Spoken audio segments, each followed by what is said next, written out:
Hello. This week we're continuing on to talk about colonial rule in Africa, and I want to focus specifically on South Africa.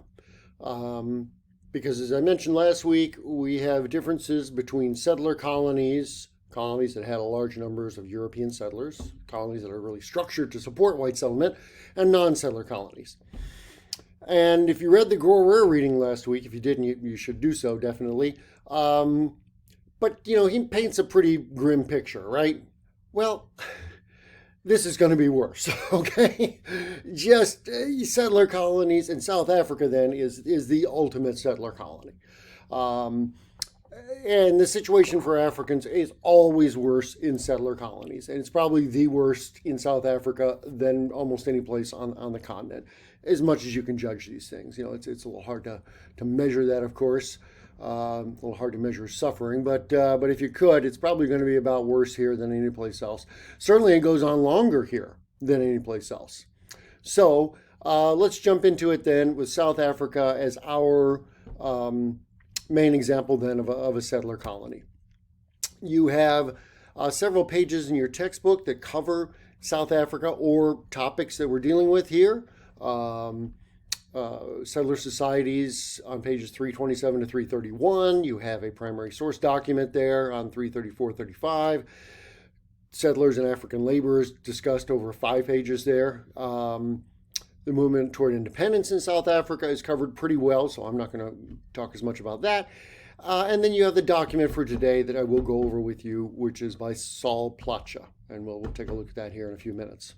Okay, if you haven't already, pause me and go and watch this short video, 6 minutes, about apartheid, because it's an overview of the whole period. All right. Pretty much the whole period of 20th century South Africa.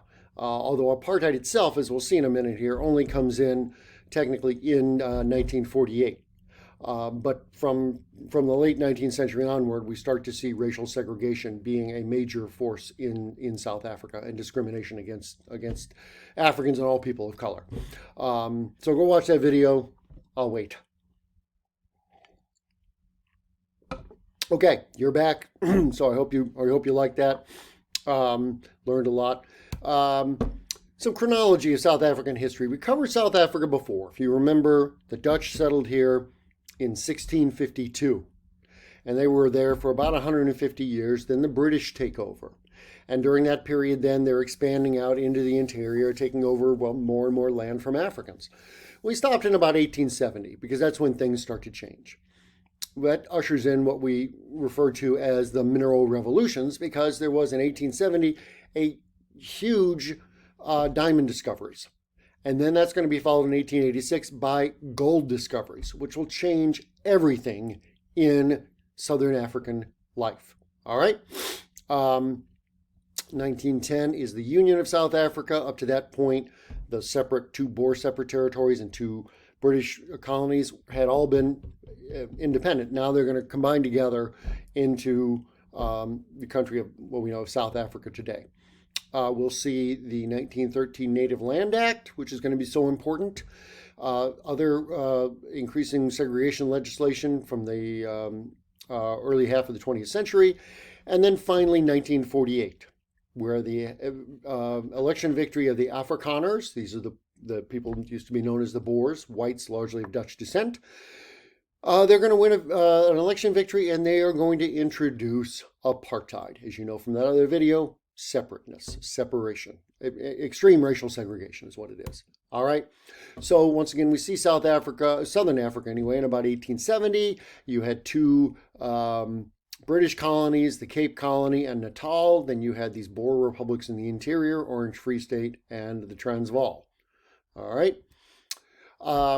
Mineral revolutions. Let me just go back quickly. The diamonds will be discovered right over here. You can kind of see on this map, it says diamond diggings.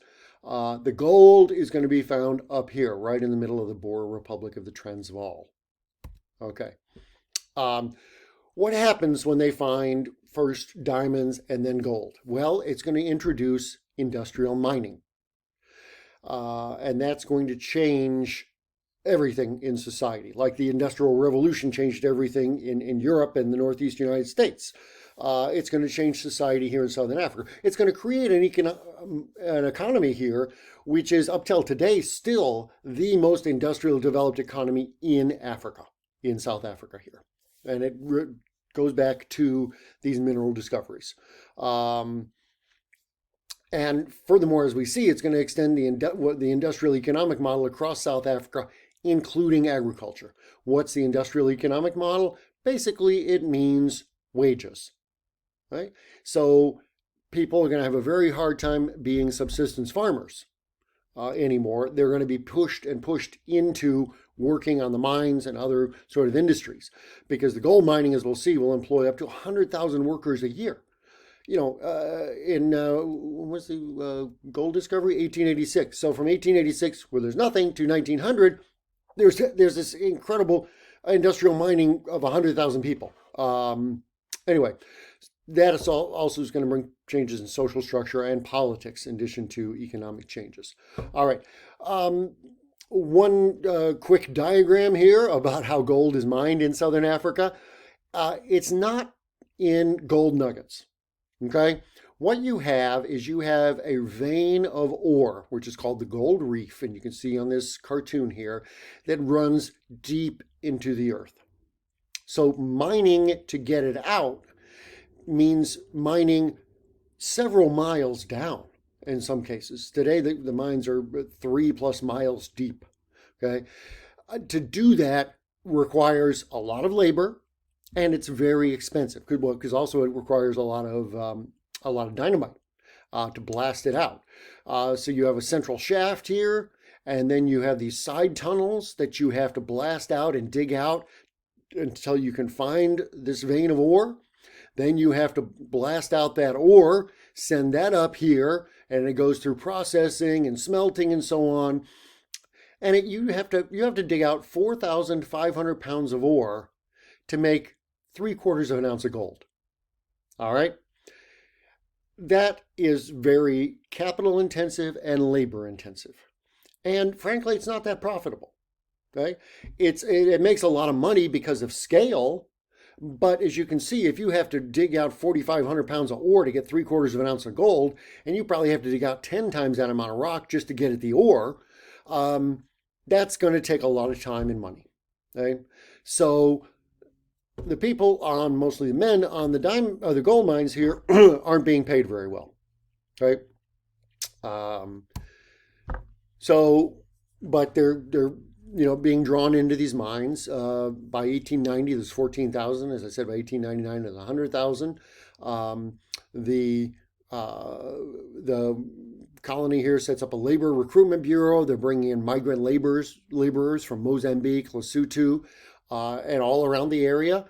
And migrant labor becomes a major part of the system, something I talked about last week, right?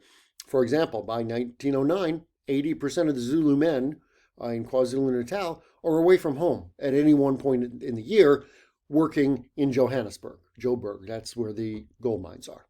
So that is going to have an extreme impact on rural life.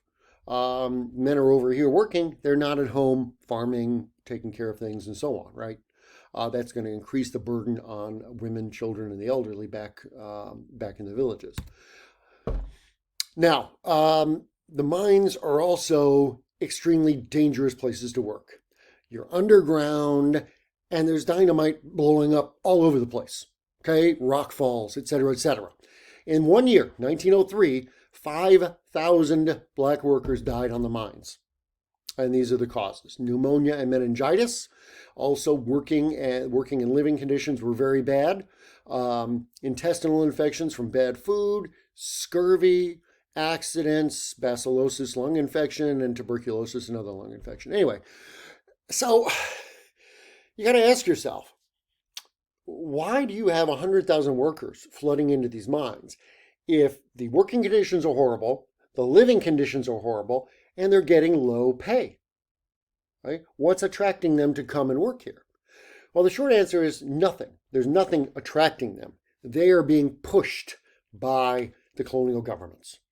And as we saw In other circumstances, like in the grower reading, what do colonial governments use to push Africans to work? Taxes. Okay?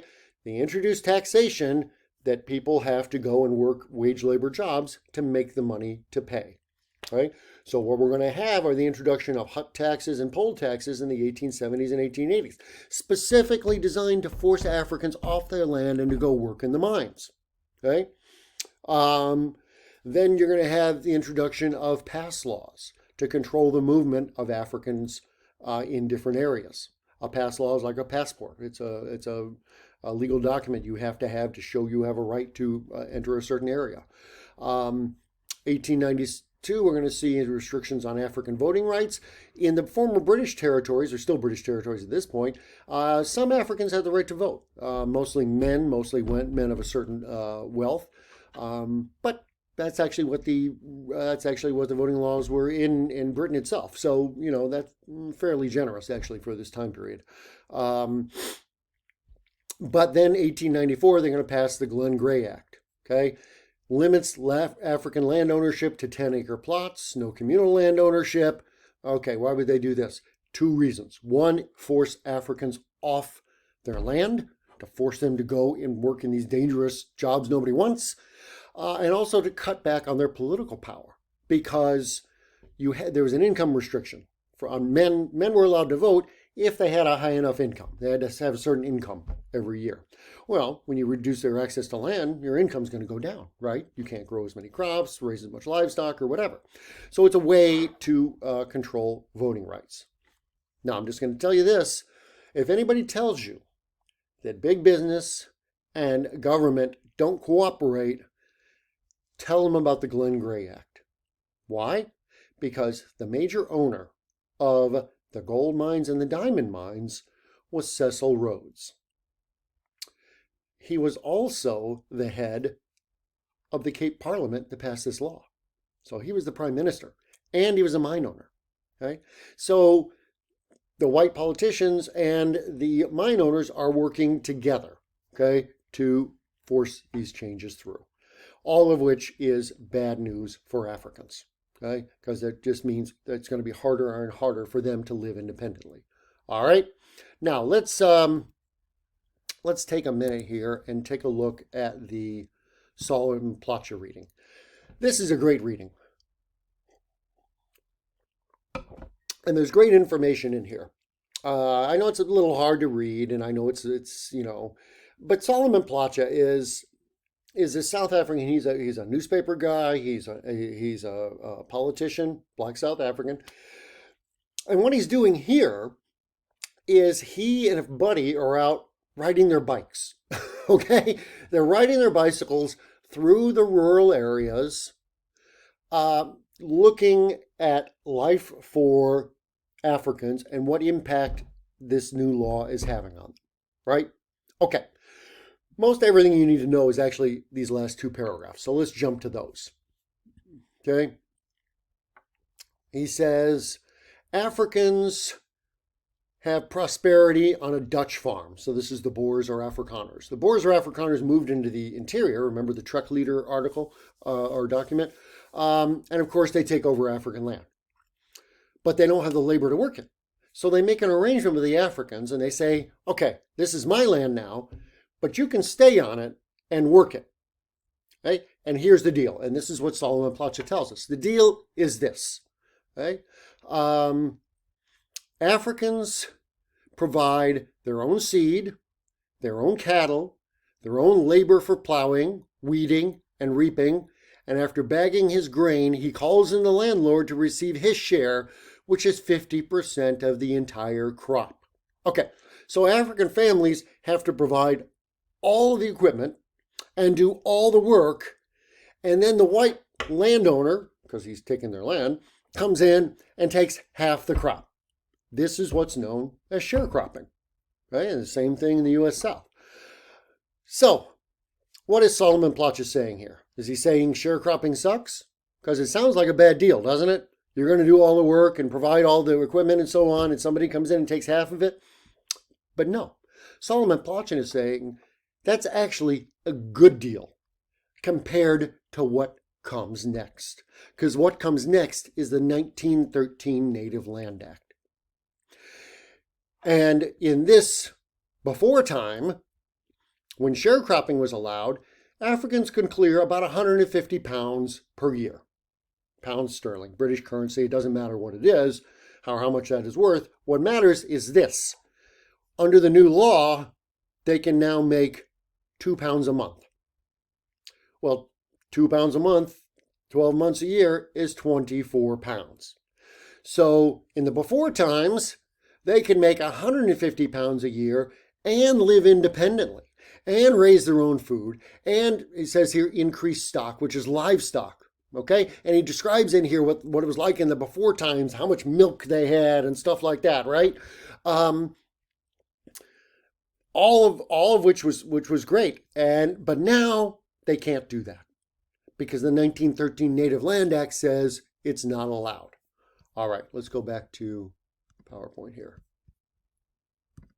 So what do the white landowners and politicians do then? They pass this law called the 1913 Native Land Act. And it does a number of things. Number one, it's going to set up a system of African reserves. So it's going to set aside some land for Africans.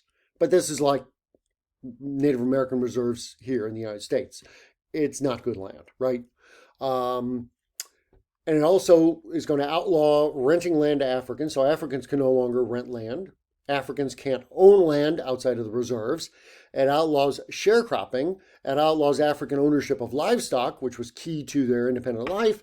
And it says African farm workers have to be wage laborers. So instead of living independently and making 150 pounds a year, now you're making 24. That's why Solomon Plaatje was saying sharecropping actually was a pretty good deal when it comes down to it. Because now they're just wage laborers on a farm. Okay? These are the African reserves that were set aside in the 1913 Native Land Act, all the dark shaded area. As you can see, it's not much. It's around 9% of the land area. Okay? The African population at this time is probably 70% of the population. So you put 70% of the population in 9% of the land, that doesn't work. Okay? It's not intended to work. It's not intended to be a place where many Africans could live independently, because if they could, then they wouldn't be available to labor on white farms or on the mines, right? Okay? This whole thing is pushing Africans toward these white-owned businesses, whether it's a mine or a commercial farm or whatever. Okay? That is going to be one of a number of laws that are passed in this first half of the 20th century that increase segregation in South Africa. Okay, once again, we're not to apartheid yet. It's going to get worse.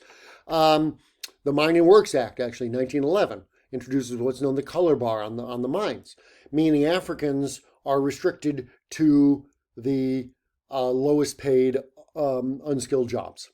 Then the 1913 Native Land Act, the 1923 Native Act, which introduces residential segregation and passed laws, 1927 Immorality Act, which introduces its restrictions that whites and blacks can no longer, it's illegal for them to have sex outside marriage. Okay, these are anti-miscegenation laws, which you also had in the U.S. South.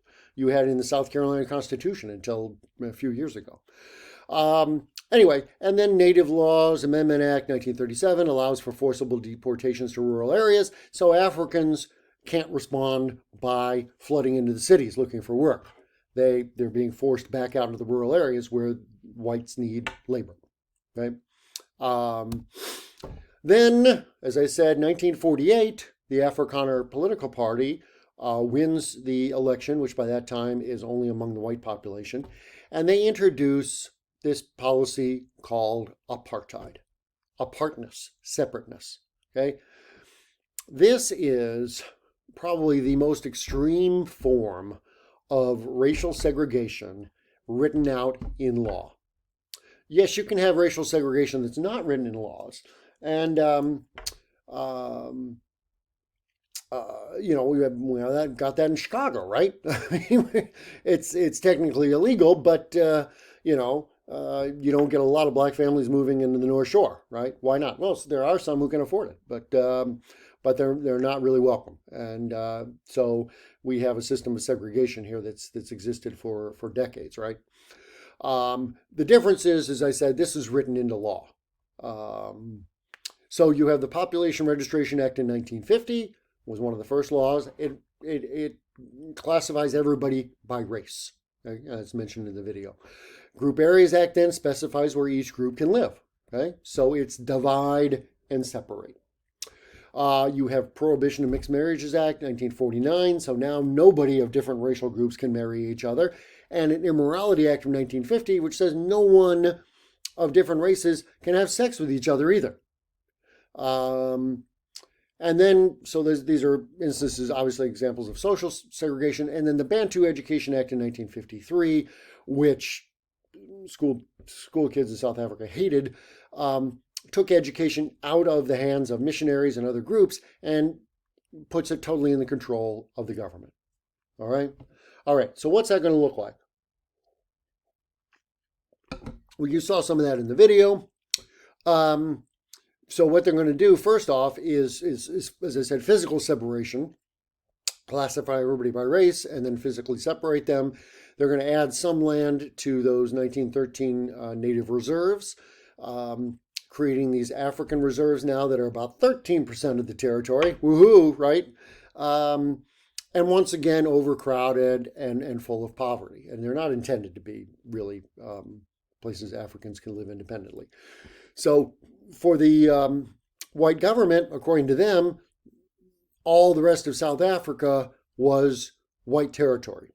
And Africans who wanted to work there needed permission to be there. Okay?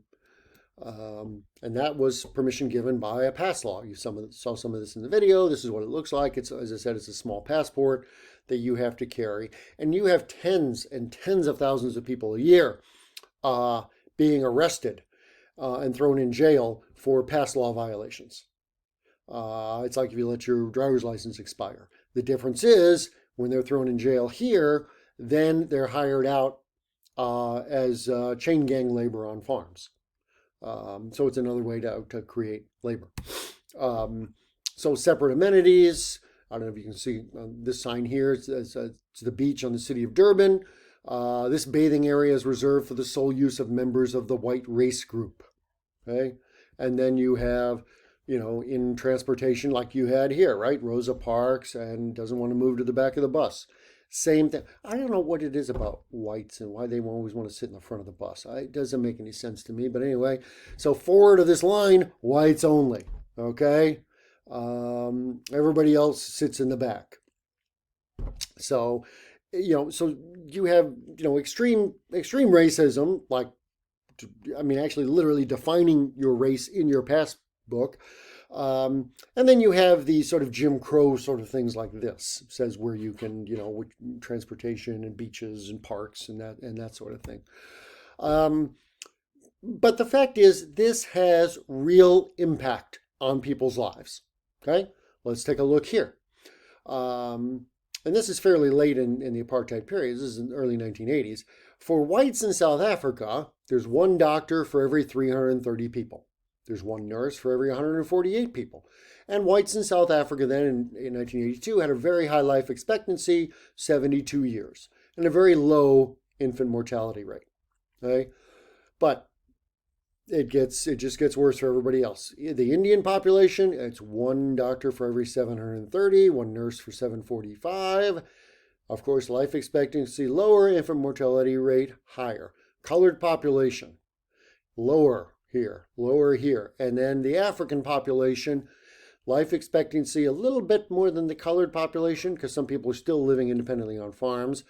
But the infant mortality rate is very high. 80 per thousand in cities and 200 per thousand, which is 20% in rural areas. So, as we learned in the United States, right? Brown versus the Board of Education. Separate is not equal. It's just not. And that's the case here. This is decidedly separate and unequal. And you see that in health. You see it in education. Okay? In 1982, the government spends almost 1,400 rand, that's the currency, rand per white student. Indian students, 872, colored students, 593, African students, 115. Well, if you know anything about education, of course, you gotta have funds, right? And that plays out in student-teacher ratios. White schools, there's about 18 students for every teacher. African schools, there's 43. Okay? Do you think that's the same educational experience? It's absolutely not, right? So, you know, in this hierarchy, as you saw in the video, whites are placing themselves at the top, getting, of course, the greatest amount of resources, and then the Indian and mixed race population are in between to provide a buffer, basically, between the whites and the African population, and Africans are on the bottom, getting the worst of everything. Okay, this, of course, sparks resistance, especially led by the African National Congress, the ANC. They actually they're founded in 1912. The year before the 1913 Native Land Act, because they saw it coming and they want to fight against it. That's what Saul Plotcher was doing in that reading. Then, as you saw in the video, the Defiance Campaign, civil disobedience against laws didn't really work. Campaign against Bantu education, calls for a non-racial democratic state, women's protests against past laws, Pan-African Congress. All these things keep pushing. And all being met by violence from the government. Okay, as I said last week, colonial states are police states. They just are. They use the force and the threat of force to run, and it's even worse here. So you end up with then this passed law protest in 1960, which ends up what's known as the Sharpeville Massacre. 69 people were killed by the police who just opened fire on this crowd. 170 were injured. So we had over 200 people shot. And it's at that point that you have that clip in that video you just saw of Nelson Mandela saying, it's ridiculous for us to keep going on in nonviolent protest when the government is going to respond with violence. We're not going to do it. So from 1960 onward, the ANC had an armed wing. They created their own militia and they start fighting against the government. And from then on, it's basically a civil war in South Africa. And it's going to get worse. It's going to get worse in the 70s and 80s and even early 90s. It's going to get worse before it gets better, no doubt about it. And then finally in 76 was another uprising known as the Soweto Uprising, mostly school-age kids, actually, in this case, protesting against control of education by the government. And they marched, burned schools. Of course, the government responds with violence. And then you basically have a major uprising where the intent by the African population was to make the townships, the areas Africans were forced to live around cities, to make them ungovernable. And they largely succeeded at that. Probably the main reason that apartheid ends. The video suggests that it's overseas pressure and things like that. I don't think it is. I think it's this, right? What happens is Africans start pushing back. And the government then, the white government, has no choice but to ramp up their police and military. Now, if you look here, the SAP is the South African Police, National Police.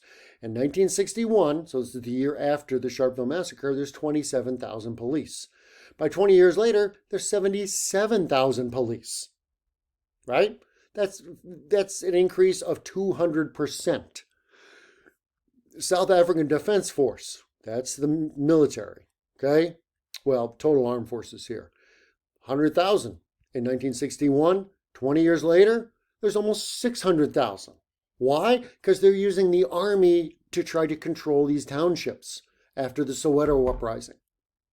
Why is that effective? Well, that's effective because look at the military spending. Okay? This excludes the police, but just on the military side. 1961, they're spending 72 million rand on the military. 20 years later, it's 3 billion rand. Okay? And the fact is that the government can't pay this increasing amount. It doesn't have the money. Also, the late 70s into the early 80s, the major industry in South Africa still is gold mining, and gold prices are dropping. So, from the government's perspective, their revenue is decreasing, their income is decreasing, and their expenses are increasing. Now, if you know, well, you know from life that doesn't work, right? Okay. So really, that's what forces the government then to come to the table to start negotiating the end of the apartheid era. Okay, it's pressure by Africans within South Africa. And surrounding states, as we'll see coming up, the surrounding states are getting their independence also. And they're going to be moving against South Africa as well. Okay, I think we're done there. All right, thank you very much.